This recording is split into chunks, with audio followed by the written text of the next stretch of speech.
Hi everyone, Elizabeth here. So wanted to do part 3. I've been like this for 13 minutes now and I was like, I gotta get going with my day. So we're gonna start this video with a special guest of Snickers. So it's been a while since I kind of started this questioning everything journey, and I'm just going to reiterate that if you truly have an open mind and I guess maybe a slight curious intellect, you are going to question everything at this point in time because everything is so messy. There's a lot of deception in the world. There's a lot of deception even within our own spiritual communities. And what we are seeing is this trend where people are exiting these new age movements or communities or teachings, and they're having Christ experiences or Jesus experiences that are leading them toward this different type of awakening process. There is a lot of issues within the New Age communities where people tend, myself included, have gotten addicted to things like Reiki and energy healing, or addicted to yoga and meditation. And so I do think that maybe some of this awakening process with some of our older teachers back, some of those mid-century baby boomers probably had some very well intentions for humanity, because a lot of the first step of awakening and really pushing back against establishment was with the baby boomers and Vietnam. So there is that. However, the New Age movement in general has history and linkages with Freemasonry. So a lot of the yoga gurus, you can go to academia.edu. This might be in a separate video. You can go to academia.edu and just even go down, a rabbit hole of understanding Freemasonry. But a lot of those yoga gurus who helped bring yoga to the Americas in the early and mid 1900s were also Freemasons. And we are kind of seeing the effects of what this movement has done. Maybe this will be in a separate video in itself. It seems like the New Age community has gotten completely out of control to a point where it is delusional. It is just as dangerous as the mainstream media, in my perspective. So obviously something is not working.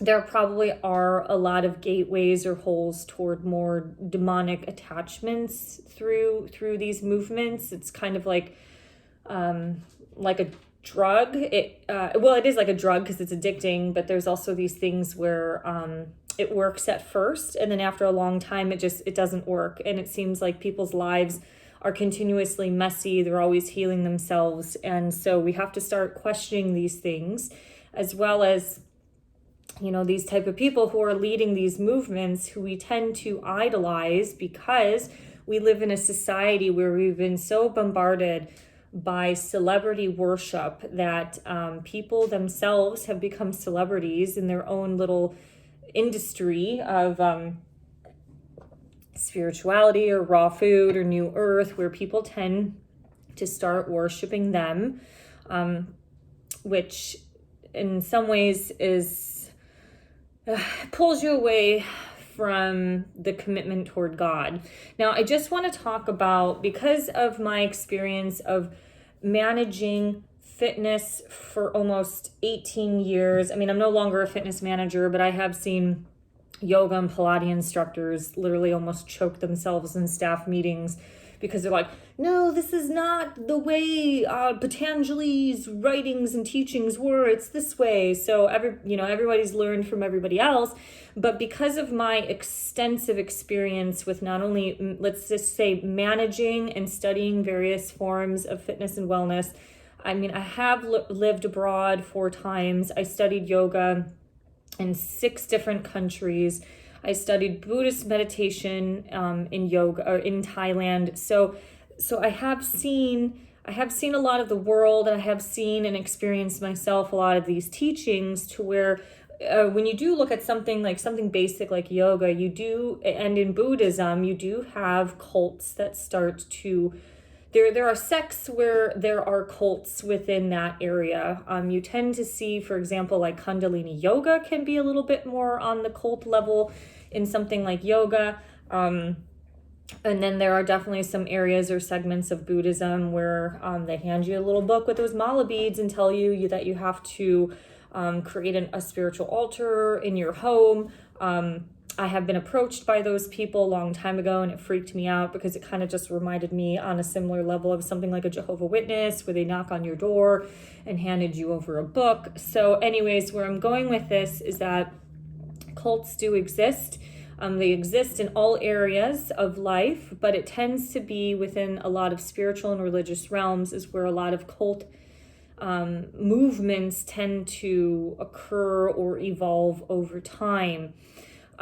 So we have to understand, so another thing too with my fitness experience, especially with working with obesity and morbid obesity, I've come to understand a lot of the marketing techniques as well as the language that has been used through so many different products and platforms throughout the country, which is why nobody can get back to any form of help. It's because a lot of the marketing, or a lot of obese people, you tend to hear the same similar pattern in the story. It's like, they thought that getting a gym membership or something like that, or this diet program would work for them. And then it kind of worked at the start, and then eventually it didn't. They bounced backwards, or they just kind of fell out of it. And the number one root cause of all of that marketing was because it was selling false hope. It had a big vision, and a big vision that was sold, and when that vision was not met physically in reality, it was just false hope. It sold false promises, and that's where people tended to have lower forms of self-efficacy and self-esteem because they just believed that it didn't work for them. It worked for other people, but it didn't work for them. So when you're looking at various leaders or various theories or communities, you have to understand very simple buzzwords that are used within cult or within the marketing of the time. I remember probably from like 2013 to I guess maybe current day, at least through 2019, the words innovation or innovative and progressive were really massive buzzwords. So everybody was starting to use those words. Like, this is the most innovative piece of technology we've ever created. This is the most innovative personal training program out there. So there are a lot of these buzzwords. So when you're looking at cult type language, now specifically using this not from a marketing standpoint of selling a product, but when you're looking at like some communities that are starting to form like New Earth, you have to start looking at cult type languages, which are using buzzwords. The second thing is that they're promoting a grandiose dream or a vision. Third thing is that potentially there could be some false promises or false hopes that could occur because of these grandiose dreams or visions that may or may not be achieved. For example, let's think about this. The largest cult running on this planet right now is Freemasonry. It is a group of psychotic fucking narcissists that have created this cult. And the cult is ran through, let's just say, secrecy, but it's an oath of silence. So if you start exposing this stuff, there are going to be consequences. That's the biggest cult that is running around. They're fucking nuts. They're crazy. These places should be abolished immediately because they're dangerous human beings. So that is a cult. It is a very dark, psychotic cult. So it's a little bit different than something like your New Earth community where they're promoting peace of humanity and sovereignty and all of that stuff. But you have to use a lot of critical thinking. I mean, we can say discernment, but a lot of people have been fooled through discernments. I mean, I've had a lot of Christians think I was evil. If you've been following me because I followed astrology, okay, maybe I was deceived, but there's a little bit of a difference between being evil and being deceived. Anywho, so those are the things that you have to look for. Very strong words, very strong promises, things that almost get more into an idyllic fantasy world. The word cult is, the Latin word is cultus, and so that is where cultus revolves around concepts of adoration, education, and cultivation. So obviously within a cult, you generally tend to have a cult leader. If you really start to dive deep into a lot of cult type leaders, they genuinely display a lot of narcissistic tendencies because it goes toward idol worshiping, getting all of that attention and adoration. So in reality, when people are chronically seeking attention and adoration from the external world, oftentimes there's open wounds that need to be healed. There's a lack of self-esteem, lack of self-efficacy. I just lost my train of thought. Anyways, let me continue. Sorry about that. Basically, if you're trying to get adoration and attention from the external world, this is what people do on Facebook. They're not internally fulfilled. So oftentimes this cult leader rises up like their own god within a cult, and everybody is worshiping and following every single thing that they say. And so those people, whether they know it or not, because oftentimes they're blinded by the false light and their own ego, is that, they can lead people down an extremely dangerous path, especially if they start experimenting with very different things. Like, for example, going to a Native American sweat lodge. This happened, I think, in Washington State or somewhere in the West Coast many years ago, where these people were overheating and they're like, I need to get out. And the leader of this group, I don't even know if it was a cult, just said, it's all in your mind. It's all in your mind. And these people stayed in that lodge instead of listening to their internal wisdom to like, I need to get out and get some air. They fucking died. They died because they overheated themselves. So, not every cult leader is going to lead people toward danger, but there oftentimes have been a lot of weird stuff that has happened from abuse and sexual abuse, sex trafficking, all those different things in a cult. So what are characteristics of a cult? There are 4 characteristics. One is authoritarian control. The second is generally extremist beliefs. Pretty hard line, one end of the spectrum type of beliefs tend to form a cult. Isolation from society. So generally these people are living in some form of community that is disconnected from the rest of the real world. And this also starts to create, because people are disconnected from the outside source of society, this has the ability to start creating that hive mind within cults. And within that isolation, that's where a lot of seedy things can happen if it is a disingenuous cult, because they are disconnected. So there is maybe they're so far out in nature or in a jungle, there is no eyes and ears of what's really going on inside of this cult. And this is why so many of these things can get so evil and corrupt.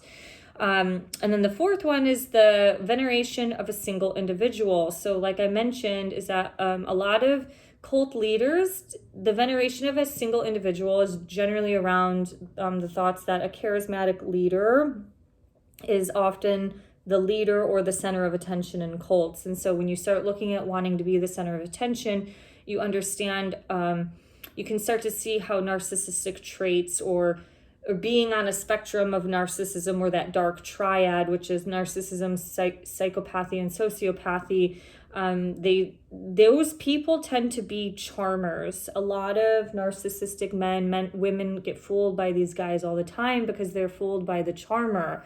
And narcissism is a spectrum. Not everybody is going to be dangerous, but self-absorption is on the spectrum. So those qualities, characteristics, you might want to start looking to see like, okay, what does this person display in their marketing and in their ads? And then there are 4 general types of cults. There could be cults of all kind, but generally you see like the doomsday type of cults, like the world is going to end, we need to prep and plan, and they're in their own little community. You have political cults, religious and spiritual. I'll tend to link them together. And then you have sex cults. Generally, I find the religious and spiritual and the sex cults kind of play hand in hand. Now, one thing if we look at, I want to find and read this. This is from Masterclass, which I'm not always a fan of Masterclass anymore because all of these companies have been infiltrated by celebrities and dipshits like Bill Clinton, who we all know that. If you're on this channel, you should probably know where Bill Clinton lies in the scheme of humanity, and it's pretty low. But they do have the question, why do people join cults? And I thought it was a good explanation, so I'll read that. People join cult movements for various reasons, most of which revolve around a desire for meaning and community.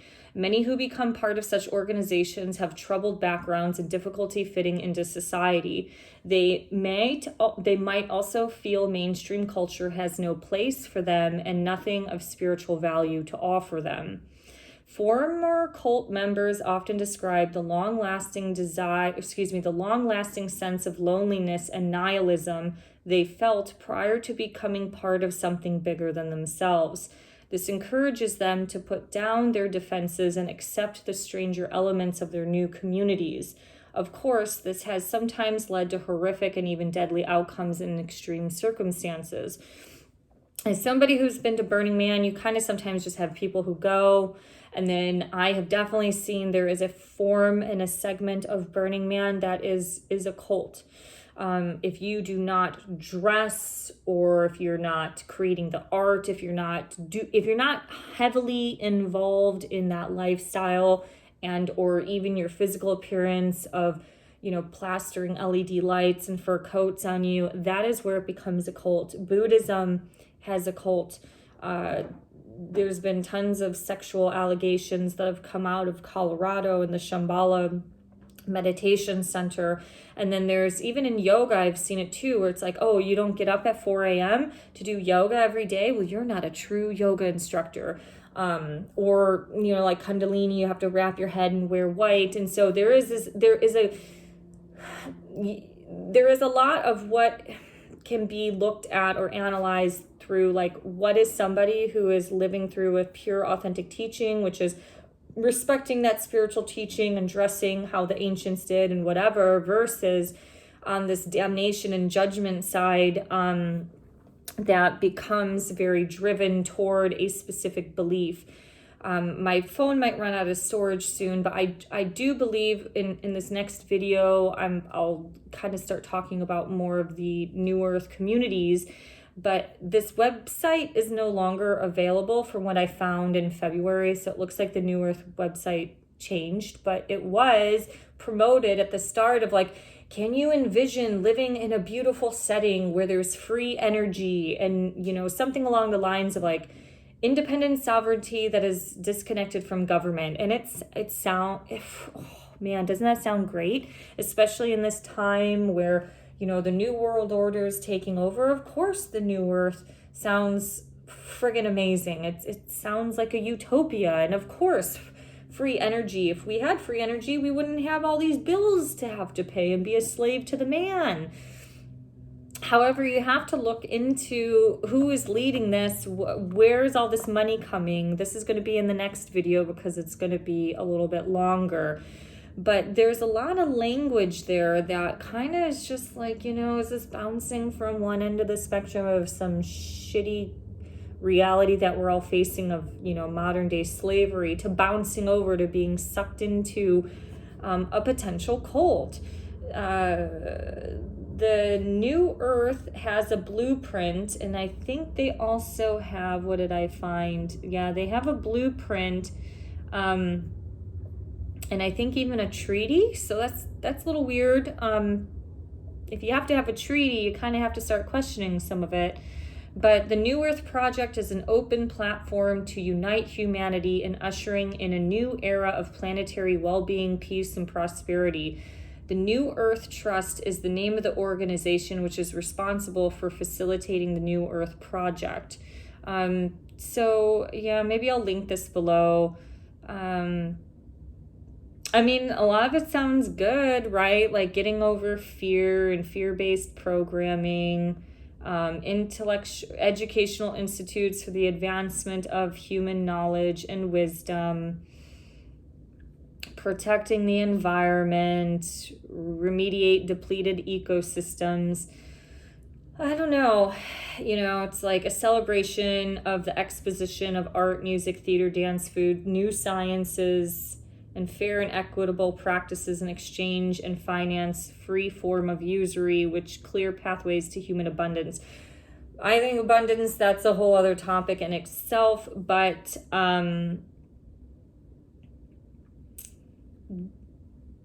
everything sounds good on the surface level. I think this is why a lot of your normies tend to get sucked into socialism and communism, because on paper, on the surface level, it sounds great. But behind the scenes, it's a mess, and it is a form of control that is often leading people toward extremely awful places. The New Earth movement is no different than any other commune and rebellion against society that other people have tried to establish over the last hundreds and thousands of years. I briefly mentioned the Alcott family. Now I'm blanking out on the name of that movement. You had all the hippie communes back in Fruitlands. That's what it was called, Fruitlands, with the Alcott family. I think if you start reading about that, you'll tend to start to see a lot of different a lot of similarities between then and now, and maybe humanity could be a little bit more advanced, especially with permaculture composting. However, when you start to look at something like the Father Alcott, who just wanted to run around and promote Fruitland to tell people about this great community, he didn't put the work and the effort in to build the community. And those people highly underestimated, without the use of cows and animals to help tow the land, they underestimated the amount of human work that needs to be done. And so when you start looking, when you compare history of why all these things failed, and even these hippie communes that became this free love and sex cult, basically, to who is leading the New Earth community, which is somebody who's publicly displayed, publicly announced several times on various channels on YouTube and interviews that they're polyamorous. Like, does that not start ringing some like question marks in the top of your head? Like, what really is the New Earth, and what is happening? Because we're talking about people who are against this satanic order, but they're living a completely satanic life themselves. And that's where a lot of this New Age bullshit is bullshit. It's when the New Age is focused solely on money and being a sexy goddess and talking about orgasms, that's not from God. So what the fuck are these people channeling? It's not from the light, maybe from the false light, whose roots are demonic. You have to start thinking about this stuff. I don't think I would want to step into a New Earth community as much as anyways, I'll save that for the next video. Thank you for liking, sharing, and subscribing, and I hope this information has been helpful. The point of me doing this is to help people use that balance between intellect and intelligence, or let's just say logic and spirit, to kind of help guide you through these things. Because a lot of times when you go up to a place and you're like, God, it seems like so amazing, right? But it just doesn't seem right. That's the higher wisdom. That's the heart telling you that something something isn't right, but the mind generally wants to take over and think like, well, it'll be all right. You know, I'll just sign up and give all my money and shit to this guy who's been taking fucking hundreds of thousands of dollars from other people and other global investors. That's the other buzzword, global. Whenever you start seeing that shit, I would be very skeptical, or at least do a lot of research to figure out if it's right for you. Because when I went to Rudolf Steiner's farm in 2017, because I was the North American recipient of the Valletta Global Garden Project, and I realized after that happened, maybe I need to do a separate video of that, but like it was just a setup fucking scam, and I didn't understand it at the time because I was like, what? Like, how does this happen? Now that we understand that so many things are engineered, none of this is happening naturally. For Rudolf Steiner's amazing anthroposophic medicine to be hijacked the way it is extremely and very, very sad. And the irony of it is, who won the Global Garden Project, she was an Ashkenazi from Melbourne, Australia, and worked for an international global marketing agency.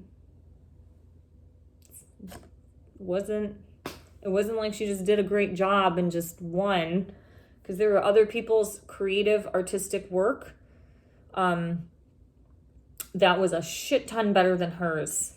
And it's not what you know, it's who you know. Separate video in itself. All right, thank you. Bye-bye.